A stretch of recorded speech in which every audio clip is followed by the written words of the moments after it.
19th morning. If you are one of those who are praying for and looking forward to a happier world beyond the grave, here is a message of gladness for you. You may enter into and realize that happy world now. It fills the whole universe and it is within you, waiting for you to find, acknowledge, and possess.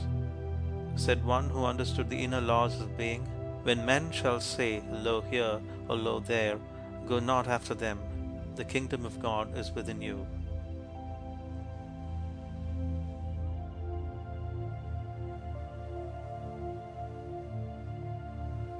19th morning.